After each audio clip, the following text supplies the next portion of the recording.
Well, it's finally time to talk about some Constellar Knights. You heard me say that right. Welcome to the Christmas Eve 12th day of Christmas special. What's that? Later tonight, we're doing the Tournament of Madness? Yeah, if you guys tune in about 7 p.m. Eastern Standard Time, or if you guys still want to get entered in, you can join the Discord. I will have all that fun, fancy stuff linked down below. Tournament is totally free. We have well over, we have $300 in cash prizes I'm just going to hand out to people for free that participate. It's going to be a fun night. So for those of you that might be winding down with family, you want to watch some Yu-Gi-Oh tonight, just have a good blast. I'm going to provide you with some grade A entertainment as well. And like I said, if you got some free time today, you want to come out and play a couple rounds, you're welcome to do so. Like I said, it'll all be linked down below. Now the previous winner, it'll also be down below in the description. Usually if you check the video description, 95% of what you want is in there. So what are we doing for the Grand Slam special here? Now, I think we're going to pick 3 winners today, and they're all going to be involved with some sort of future product that I'm going to be giving out, or basically what we'll be making. So, what we're going to call the Master Class Package, and you're like, well, Robbie, what are the details of it? I don't know the details because I haven't made them yet. So, you'll be very satisfied to be one of those 3 winners. So, I will actually have the winners on Christmas Day Market Watch. Oh, wait, that's tomorrow morning? Yeah, it is. So that'll be something for you to look forward to grab tomorrow morning. Just check the video description as per usual for that. So, hey, wait, how do you get the freebies? Just leave a comment down below. Share the video with your friends. I'm only seeing, I don't care if there's only like 50, 60 people that are tuning into this video. Hey, man, that's 50, 60 people that have a higher chance of walking away with some of the goodies, and that's absolutely fine by me at the end of the day. So, yeah, share some love out here. And you know what? I think it's time that we go talk about why in the heck we saved Constellars for last. Now, I know god darn well you're like, why are we not talking about Constellar Knights, Robbie? Constellar Knights are the better deck. Robbie, why? What are you doing? Why are you talking about Constellars today? First of all, Evil Swarm Constellars are like 2 of pretty much my more favorite decks in the game. Next, like Zodiac Striker, Stun. Like I actually have a list of decks that I actually enjoy playing.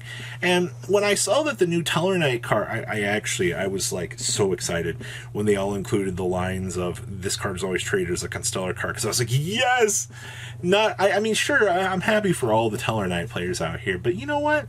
These are gosh darn Constellar Knight support cards too, so I'll take that. Now, I actually was looking at a couple of deck lists off of YouTube when I was putting this together, and there might be a couple of ratio things that you might want to consider messing around with. Just some early examples here. The inclusion of double super pulling the main deck can very easily go to 3 for sure. You can sub out a tanky if you really need to. You can play the 3rd Pot of Prosperity. You have a lot of ratio changes that you'll be able to kind of make with this, because remember, you are still effectively a rank 4 toolbox deck at the end of the day, and you're still going to have enough problems in and itself, trying to combo off and do those rank 4 toolbox things. Unfortunately, rank 4 toolbox is nowhere near as strong as it formerly was, so it's definitely still something out here. Kind of see that get off the ground. So we'll explain the synergy with all of the Constellar stuff in here for those of you that might be new and you're like, what the hell are Constellar cards? I assure you, all right, everything in this deck serves a purpose to some sort. And once again, the format being the format. Well, yeah, so our purpose is to stack them up and make the exceed. So we're playing 3 copies of Ash Blossom and Joyous Spring. You can sub this down for any other real hand trap that you might need. All right, so we play 1 copy of Algady, which is going to give you the ability literally on normal summon to special summon a level 4 Constellar monster from your hand. Yeah, guess what? Free. That's why we only play 1 of it. Now we have triple copies of Codicus. This is one of the newer cards we got. So if we control a Constellar monster except for Codicus, you special summon this card from your hand, and during your main phase you add a Constellar spell and trap card from your deck to your hand. Oh. I wish I gave 2 craps about the inclusion of any of those. Alright, and then you can only use each of the following effects of this once per turn. So a Constellar Exceed monster has this card as material, gains the effect of if this card battles a light or dark monster before damage calculation, you can banish that monster. This is going to act as another extender. If you really, really want to put a Constellar spell and trap card in your deck, because you're like, oh, Robbie, you know, I absolutely need that +1 search. I'm fiending for it. I guess, but like 95% of the Constellar cards suck. So I'm just going to throw that out there. If this had, you know, Constellar in the name, yeah, it would have been nice. We also have triple copies of Kraus. Now, Kaus. This is a very interesting card. So it can't be used as synchro material. I'm really glad they had to include that line on my card. And then up to twice per turn, you can target a Constellar monster and increase its level or reduce its level by 1. This is how you're actually going to step on into Pallades here, because this actually will just level modify itself and something else into big level 5 monsters to start scaring the opponent. Level modification effect for this is probably one of the more interesting things that this deck really had going for it back in its previous iteration. Then we have triple copies of Pollux. Now let me tell you about Pollux here. During the turn this card was normal summon, you can normal summon one Constellar monster in addition to your normal summon. This is one of like 5 cards in the game of Yu-Gi-Oh!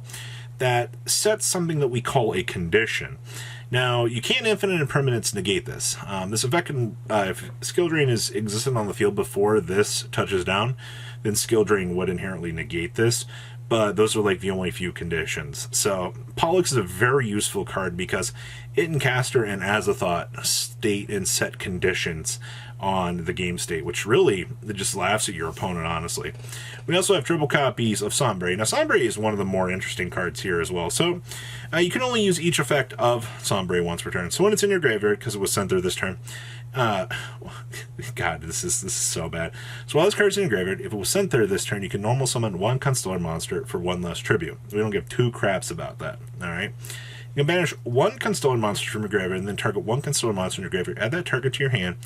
And also this card gains the following effect. This turn you can activate this effect. You can normal summon one Constellar monster from your graveyard. Yes, this is going to be an extender for the deck. Yes, this card is really, really good. Alright, unlike Karikion, this card actually does stuff. Then we have triple copies of Alteus. This is one of our new support cards. This is always going to be treated as a Constellar card. If this card is summoned, you can target cards on the field up to the number of light and dark exceed monsters you control. Destroy them. And if a Tellarknight and or Constellar monster other than Altea is special summoned to your field, you can special summon this card from your graveyard. And then you cannot declare an attack except for exceed monsters for the rest of this turn. But the fact this can revive itself from the graveyard so that you can do the light and dark pops and interrupt the opponent's field is actually really, really good. Now, we also play triple copies of Lyra here. So, same thing, it's always going to be treated as a Constellar card. It's the only reason why this deck works. And if a Tellarknight and or Constellar monster other than Tellarknight Lyra is normal summoned to your field, we can special summon this from the hand. If this card is summoned, you can add a Tellarknight spell trap card from your deck to your hand. I always say trap card, but you can search for Tellarknight Constellation here, which we'll talk about this in a second, but this card is a busted. Alright, so we have one copy of Called by the Grave here as well. Triple copies of Tenki because, searching for a Beast Warrior friend here is it's pretty good. Like I said, you can cut this back if you really want to adjust ratios here. If you really find having too many of these in the deck, you can adjust. We have one Monster Reborn with 2 copies of Desires, and then we have 2 Pot of Prosperities. I valued certain points in time. Obviously, this will be better and this will be better, but you can adjust once again. We have 1 Rhoda and then 2 Super Poly. Then we have the Tellarknight Constellar. So when this card resolves, you can special summon a Tellarknight or Constellar from your hand or graveyard. Then you can target 1 Tellarknight or Constellar monster you control, special summon from your extra deck, 1 Tellarknight or Constellar Exceed monster with a different rank you control by using it as material. And then you'll transfer the materials. And you can only use that effect of this card per turn. You can only activate 1 per turn. Alright, so welcome to Rank Up Magic Tellarknight Constellar BS. Alright. Oh yeah, this does search for this. Oops. We also have triple copies of Infinite Permanence here. Down in the next deck, we have the 1 Ptolemaeus, and then we have the 1 Tellarknight Constellar Codicus. Now, on Exceed Summon, you can target 1 Tellarknight and or a Constellar card in your graveyard and add them to your hand. So, enjoy your stack up of double add-backs. And you can banish 1 Tellarknight or Constellar monster from your hand or deck, detach a material from this card. This effect becomes that banished monster's activated effect when that monster is normal summoned. So whatever of, these that have summon effects that you want to apply, you can do them through this card. Very interesting. Then we have 1 Daltros with 1 Stellar Knight Diamond, 1 Zeus, 1 Nova, 1 Infinity, 2 M7s, your 1 Praspy, 2 Pallades, 1 Omega, and 1 Garuda here. Wrapping up, honestly, a fun little Constellar surprise. Just very minimal testing with this, but let me tell you, I'm just so happy to have something workable for Constellars. I hope you guys come on out, check out the TOM this evening, and you know what? I hope you guys have a good Christmas Eve, and you guys put a little smile on your face for the holidays, alright? Might be a shitty time of the year for some people, might be a good time for others, but you know what? Try to make it through it. That's the most important thing. You guys have a good rest of your day, alright? Patrons, thank you.